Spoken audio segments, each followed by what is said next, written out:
Namaskar.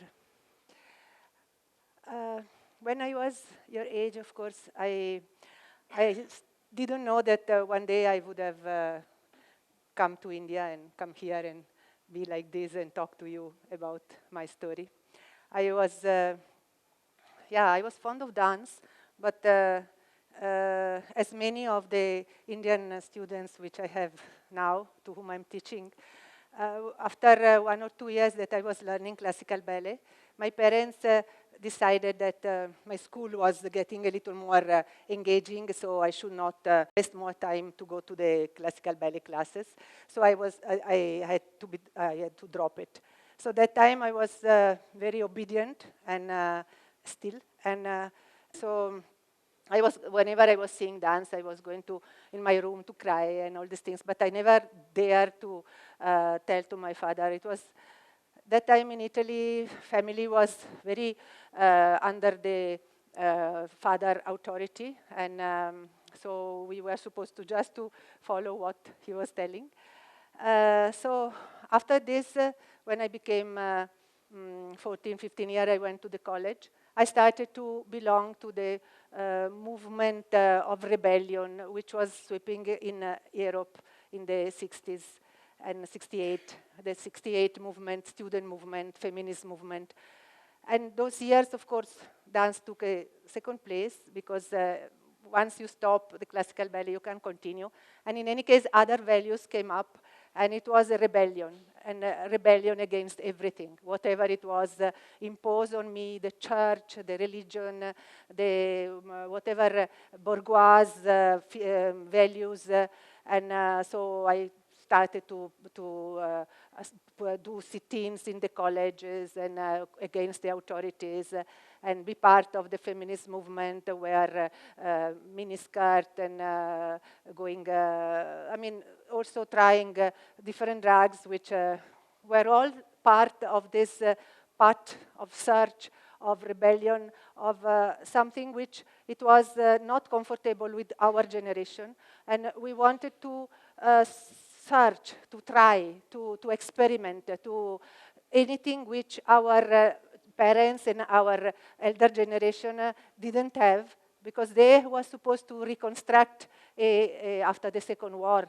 So they reconstruct the nation, and for them the values were different. For us it was a search more of an internal, inner realization of something which was more subtle, and it was not concretizing, it was not being visualized, it was not materializing in the capitalism, in the gain, in the monetary gain, in the career which they would have loved, like us to do. So at that point, the Eastern philosophy, something which was complementary to our value, to whatever we were getting in our environment, in our comfort zone. So all these books, Jack Kerouac, On the Road, Hermann Hesse, all these writers, all the philosophy which were coming, all this philosophy of the flowers, children, whatever we were called, it was something that it was an aspiration, a dream, trying ourselves in an environment which was not ours, which was coming out of the comfort zone and going towards the unknown, but something which would maybe find, where we could find maybe a solution or a destination. So this was what the East was representing to us. And but to do this jump, this leap, you find a lot of prejudices around when you are taking an unconventional route. It's not the easiest things to do. But all these years of rebellion had made me stronger and confident. And actually our philosophy was to face life the way the life was coming to us. So the first trip to India has been by road, and with the Orient Express, the way where you put yourself on the road, and you don't plan anything, and you don't know what will happen to you the next day, totally at the mercy of the trip. That was the trip, the experience of life day by day, and so without any planning, without any assurance, without any certainty. And, but this keeps on increasing your faith in life as it calls you. So to be able to recognize the callings that your life is going through. So without any plan, without any certainty of any result or any success. So this kind of experience was very important to us at that point. When everything was already pre-planned for us, we didn't want those pre-planned things. We wanted to find our own way, our own. So this is what. But I remember when, for example, I was studying philosophy, and I didn't want to do any more Western philosophy exams in Western philosophy. I was in the university, and I went to the professor and say, I want to do my exam in Eastern philosophy. And what he told me, said, Madam, there is no philosophy in the East.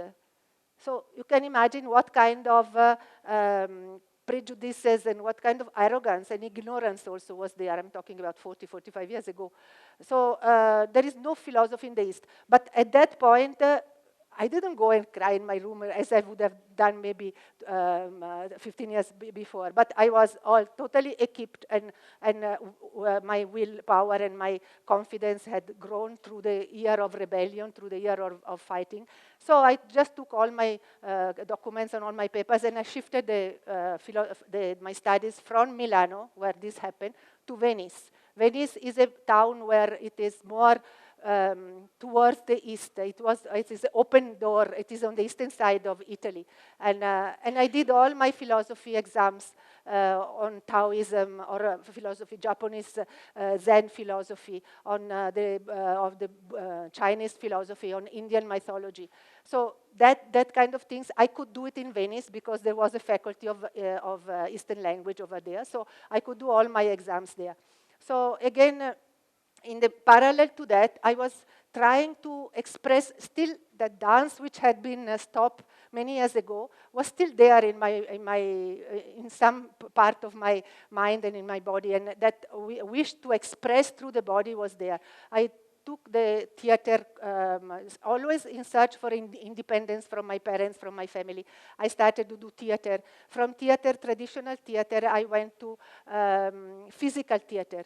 Still, it was not dance, but this wish to express through my body, to find a grammar, to find a physical expression. It was very much there, and it was so these two things were going parallel. One, it is the Eastern philosophy, a way of attitude towards life, which was more akin to a search of inner realization than an external arrivism, and the theater and the form of expression through my body. So these two things were still going parallel until I was in Italy. And but all these years of searching and hitchhiking and all these things, I was open to whatever would happen to me. So at this point, I saw a Kathakali performance.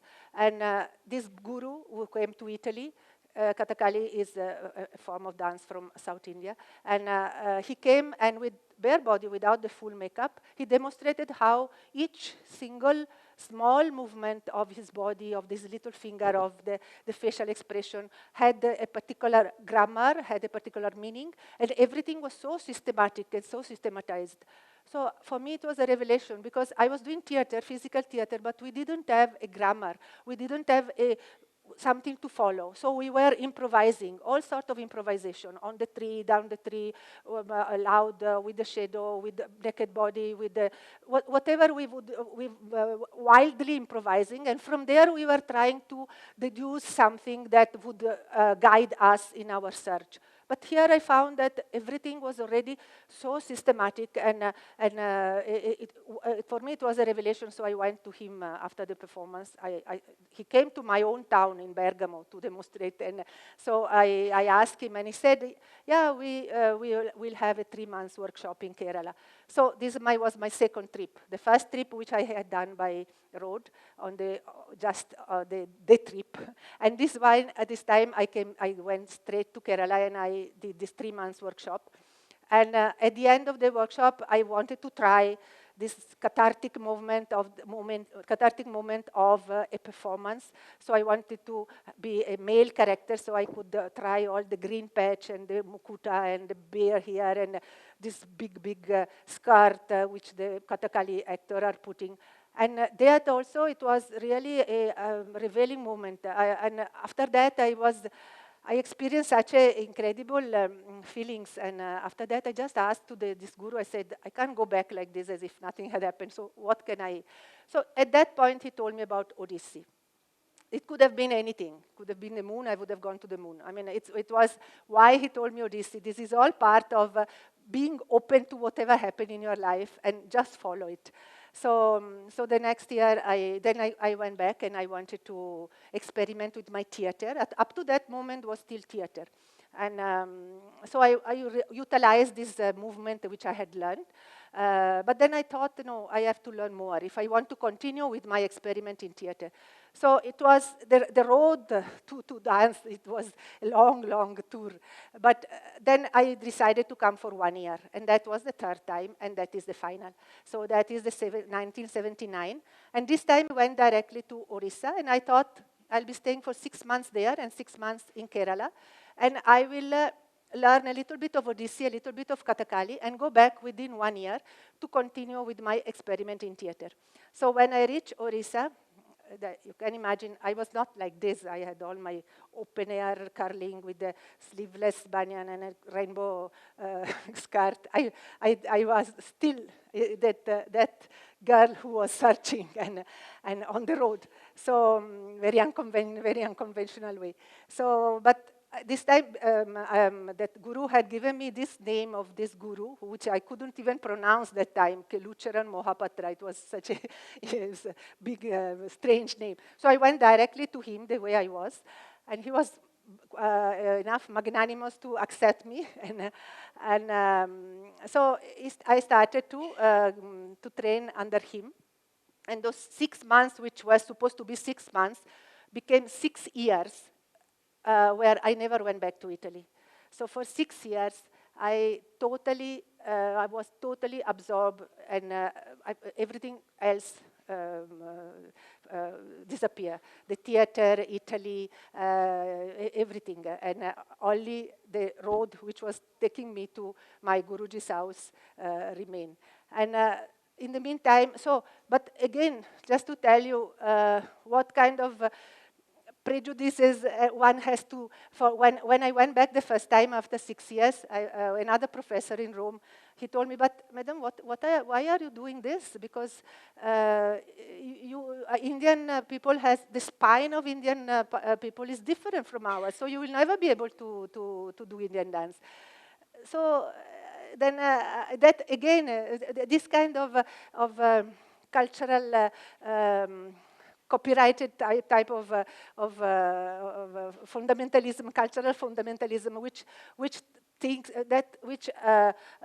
you that that your home land, it is where your birthplace is, where it is your homeland, and but for me, my home is where my passion has brought me, where I feel totally, I can bear my heart and not feeling hurt by that, because I've chosen that, because it is where my love and my passion has brought me. So even many people are saying, why you were so many rebels before, you were such a rebel before, and you accepted such a tradition. And you have totally surrendered to the feet of your guru. And I said, yes, because that was imposed on me, and this is what I searched and I found. So there was no more need to rebel at this point. So everything in life has a meaning, as a scope, as a purpose. So at this point, my surrender was total. And I started all over again. It was like a second birth for me. And I had to, all my ego, and after all, I was already PhD in philosophy when I came, but it has been totally crushed, and I was like a small child. I had to learn how to walk again, how to talk again. And this kind of dance is not as I said, it's not just a physical movement, but is related to the entire culture. So I had to, everything was corresponding, everything was related. So one movement was related to a particular meaning. That meaning was related to a particular belief of the people, a particular ritual, a particular mythology, a particular literature. So the entire, and when I came to Orissa 40 years ago, everything was still very much alive. It's still alive now. Orissa has not changed that much, but of course a lot of changes that took place. But still, even there, when I reached, whatever we were learning in the class, this loka which we were learning in the dance, it was the same which the pujari was chanting when he was coming to do the arati. And it was the same that in the morning I was hearing from my neighbor house when the lady was coming to do the puja. So everything was, I was not learning only in the classroom. It was a continuous learning.